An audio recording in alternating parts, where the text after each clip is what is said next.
క్రీస్తునందు ప్రియమైన సహోదరి సహోదరులకు యేసుక్రీస్తు నామములో శుభములు. దేవుని యొక్క నూతనమైన కృప మీకు కలుగునుగాక. ఈరోజు దేవుడు మనకిచ్చిన మాట దానియేలు గ్రంథము 3వ అధ్యాయము 2వ వచనము. రాజాగు నెబుకద్నెజరు అధిపతులను, సేనాధిపతులను, సంస్థానాధిపతులను, మంత్రులను, ఖజానాదారులను, ధర్మశాస్త్ర విధాయకులను, న్యాయాధిపతులను, సంస్థానములో ఆధిక్యం వహించిన వారిని అందరినీ సమకూర్చుటకును రాజాగు నెబుకద్నెజరు నిలవబెట్టించిన ప్రతిమ యొక్క ప్రతిష్టకు రప్పించుటకును దూతలను పంపించగా. ఈ మాటలు మనం దానియేలు గ్రంథంలో చూస్తున్నాము.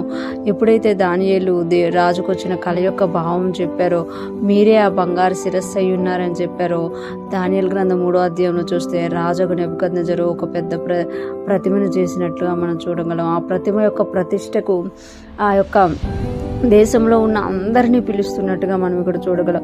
అధిపతులకును, సేనాధిపతులకును, సంస్థానాధిపతులకును, మంత్రులకును, ఖజానాదారులకును, ధర్మశాస్త్ర విధాయకులకును, న్యాయాధిపతులకును, సంస్థానముల్లో ఆధిక్యం వహించిన వారిని అందరినీ సమకూర్చుటకు. అంటే ఒక రాజు ఒక తప్పు చేస్తే, ఒక విగ్రహ ప్రతిష్ఠ చేస్తే, ఆ విగ్రహ ప్రతిష్ఠకి ఆ రాజ్యంలో ఉన్న ప్రతి అధికారి రావాల్సిందిగా ఇక్కడ సమకూర్చబడుతున్నట్టుగా మనం చూడగలమట. ఎందుకు సమకూర్చుతున్నారంటే రాజుకు నెబుకద్నెజరు నిలువబెట్టించిన ప్రతిమ యొక్క ప్రతిష్టకు రప్పించుటకును దూతలను పంపించగా. 3వ వచనంలో చూస్తే వీళ్ళందరూ వచ్చి అక్కడ నిలబడినట్లుగా మనము చూడగలం అన్నమాట. అంటే ఎప్పుడైతే ఒక రాజు తను ఏదైతే అనుకున్నాడో అది చేయడానికి తన యొక్క విగ్రహంలాగా ఒక బంగారు విగ్రహమును చేసి నిలబెట్టించారో, ఆ విగ్రహమున ఏం చేయబడుతుంది అని అంటే దానికి సాష్టాంగ నమస్కారం చేయాలని చెప్పారు. తర్వాత ఏం జరిగిందనేది మనకందరికీ తెలుసు అనమాట. శద్రకు మేషకు అబేద్నెగోలు దాన్ని అపోజ్ చేసినట్లుగా మనము దానియేలు గ్రంథంలో చూడగలుగుతాం అనమాట.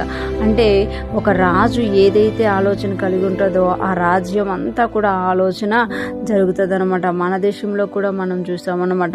అలాగే ఈరోజు దేవుడు తెలియజేస్తున్నారు కదా, మీరు రాజులైన యాజక సమూహంగా ఉండి దేవుని ఆలోచనలు మీరు లోకంలోకి తీసుకెళ్లాల్సి ఉంటుండగా మనం ఈ లోకాధికారి యొక్క ఆలోచనలను అనుసరించే వారిగా ఉన్నాం. ఇక్కడ నెబుకద్నెజరు రాజు ఆ ప్రతిష్టకు ఎంతమందిని అయితే పిలిచారో వారందరూ వచ్చి నిలబడ్డారనమాట.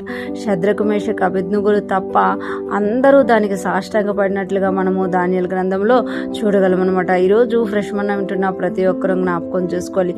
మనము దేవుని కొరకు నిలవబడకపోతే దుష్టుడు పెట్టిన వాటికి మనము సాష్టాంగపడాల్సిన పరిస్థితి వస్తుంది అనమాట. ఎప్పుడైతే మనము దేవుని కొరకు నిలబడి దేవుడు ఏ పిలుపుతో అయితే పిలిచారో ఆ పిలుపులో మనం నిలబడినప్పుడు మనకి ఈ లోకము సాష్టాంగపడేటట్టుగా ఉంటుంది అనమాట. ఈరోజు ఫ్రెష్ మన్నా వింటున్న ప్రతి ఒక్కరము కూడా దేవుని కొరకు రోషం కలిగి నిలబడదాము గాక. ఆత్మలోను అన్ని విషయాల్లోనూ వర్ధిల్లుతూ ముందుకు సాగిపోదుము గాక. ఆమేన్.